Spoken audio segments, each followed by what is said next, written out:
प्यारे बच्चों, आपका हार्दिक स्वागत है इस सत्र में। इस सत्र में हम अब अगले श्लोक की तरफ बढ़ेंगे। उससे पहले मैं आपको थोड़ा सा बता दूं कि हमने पिछले कल पढ़ा कि किस तरह से हमें आंतरिक और बाह्य रूप से संसार का शुद्धिकरण करना चाहिए। चलिए, सत्र से पहले मैं कुछ शब्दार्थ आपसे पूछना चाहूँगा। आप उन शब्दार्थों के उत्तर लिखकर भेजिएगा। सबसे पहला है दुर्वहम। इसका हिंदी अर्थ आपने लिखना है। पेशयत, अमुना, मुंचती, ध्वानम। इनका आप हिंदी अर्थ मुझे लिखकर भेजेंगे।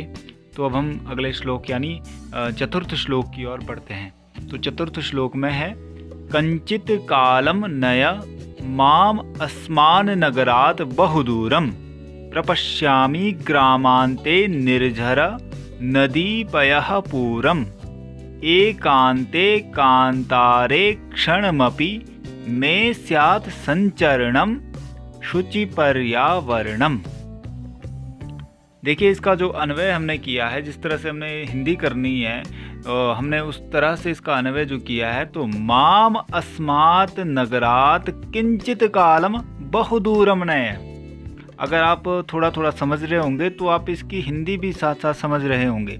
माम अस्मात् नगरात किंचित कालम बहुदूरम नया ग्रामांते पयः पूरम निर्झरम नदीम प्रपश्यामि। ग्रामांते पयः पूरम निर्झरम नदीम प्रपश्यामि क्षणम अपि एकांते कांतारे मे संचरणम स्यात् पर्यावरणम शुचि अथवा शुचि पर्यावरणम। ठीक है, तो हमने अभी देखो किस तरह से किया। कंचित कालम नया माम अस्मान नगरात बहुदूरम। अब इस पंक्ति का जो अन्वय किया गया है वो आप देख रहे हैं। माम अस्मात् नगरात कंचित कालम बहुदूरम नया। अब दूसरी पंक्ति देखिए आप। प्रपश्यामि ग्रामांते निर्झर नदी पयः पूरम। आपको दिख रहा है ना अच्छी तरह से? तो देखिए, ग्रामांते पयः पूरम निर्झरम नदीम प्रपश्यामि। ठीक है, उसके बाद देखिए, एकांते कांतारे क्षणमपि मे स्यात् संचरणम। ठीक है, क्षणम अपि एकांते कांतारे में संचरणम स्यात् शुचि पर्यावरण। ये इस तरह से इसका अन्वय हुआ। तो आप ध्यानपूर्वक अन्वय को समझते रहें कि हमने किस तरह से क्रमबद्ध रूप से अन्वय किया है श्लोक का। ठीक है, अब आगे बढ़ते हैं। भावार्थ जो इसका संस्कृत भाषा में बना है, तो आप उसको ध्यान से समझिएगा। आपको हिंदी करने के लिए या आगे की क्रम के लिए बहुत महत्वपूर्ण साबित होगा ये भावार्थ। तो देखिए, माम अस्मात् नगरात स्वल्पाय कालाय बहुदूरम नयतु।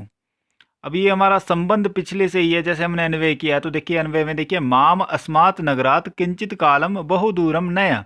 तो इसका हमने भावार्थ, इस पंक्ति का भावार्थ हमने क्या बनाया? माम अस्मात् नगरात स्वल्पाय कालाय बहुदूरम नयतु। ठीक है, उसके बाद है तत्र ग्रामांते अहम। अहम अर्थात मैं। तत्र ग्रामांते अहम पयः पूरितम झरान नदीः च पश्यामि। झरान नदीः च पश्यामि। तत्र कुत्र? ग्रामांते। ग्रामांते अहम पयः पूरितम झरान नदीः च पश्यामि। ठीक है, एकांते कांतारे। कांतारे अथवा वन प्रदेशे। एकांते कांतारे क्षणकालम यावत् अपि विचरणम भवति। देखिए, एकांते कांतारे अर्थात वन प्रदेशे क्षणकालम यावत् अपि विचरणम भवति मम महान इच्छा अस्ति। किम इच्छा अस्ति?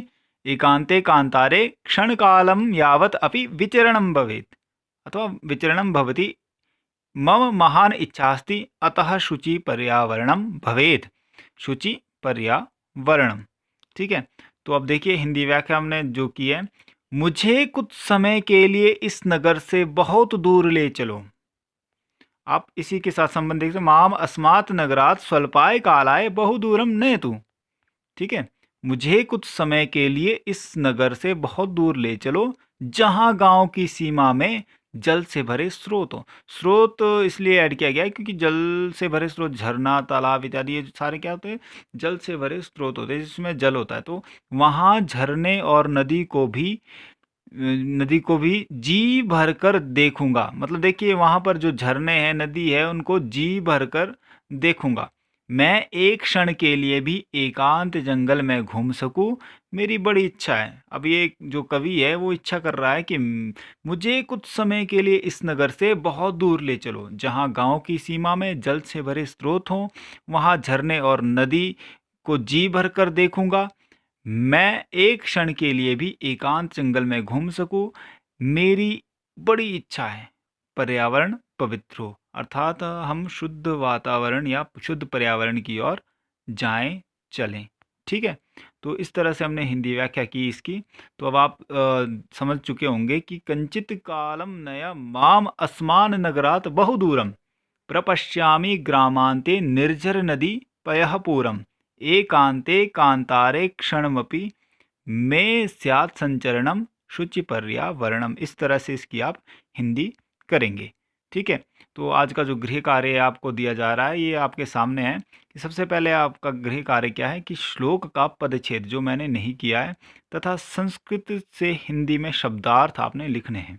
ठीक है, नंबर 2 है चारों श्लोकों का सस्वर वाचन करना है। देखिए हमारे 3 श्लोक पहले हो चुके हैं और आज ये चौथा श्लोक है। आपने चारों श्लोकों का सस्वर वाचन करना है जिस तरह से आपको पहले दिन बताया गया था। अब ये आपने ध्यान करना है और सबका सस्वर वाचन करना है। श्लोक में आए किन्हीं ही 2 शब्दों को आधार में रखकर संस्कृत वाक्य निर्माण कीजिए। वाक्य निर्माण करना आप अच्छी तरह से जानते हैं। तो इस श्लोक में जो ये हमने आज पढ़ा, इस श्लोक में आए किन्हीं 2 शब्दों को आधार में रखकर आपने संस्कृत वाक्य का निर्माण करना है। और जो मुख्य बात है वो व्हाट्सएप के माध्यम से आपको जो प्रश्नावली भेजी गई है आपने उनके उत्तर लिखने हैं। तो इस तरह से हम आगे बढ़ते जाते हैं। तो अगर आपने अपने प्रश्नों के उत्तर देने हैं तो आप हमारे Facebook page government senior secondary school Sialkad पर भी दे सकते हैं, इस यूट्यूब चैनल, मेरे यूट्यूब चैनल पर भी दे सकते हैं, व्हाट्सएप के माध्यम से भी दे सकते हैं। आप प्रश्नों के उत्तर किसी भी माध्यम से दे सकते हैं, हम आपके लिए सदैव तत्पर है। बस इतना ध्यान दीजिए कि कर्फ्यू के दौरान घर से बाहर ना निकले, सुरक्षित रहें, अपनों को भी सुरक्षित रखें, एक दूसरे से ज़्यादा ना मिले, उचित दूरी बनाए रखें। और जो हमारे रिपोर्टर्स है, फोटो जर्नलिस्ट है, दूरसंचार कर्मी है, सफाई कर्मी है, आशा कार्यकर्ताएं हैं, आशा वर्कर है, या अन्य कोई भी है जो हमारे लिए इस बीमारी के आने पर हमारे लिए दिन रात एक करके सेवाएं प्रदान कर रहे हैं, उनका आप धन्यवाद, निरंतर धन्यवाद करते रहें। तो घरों में रहकर ही आप सबके हौसले बुलंद कर सकते हैं। तो इसी के साथ हमारा ये सत्र समाप्त होता है।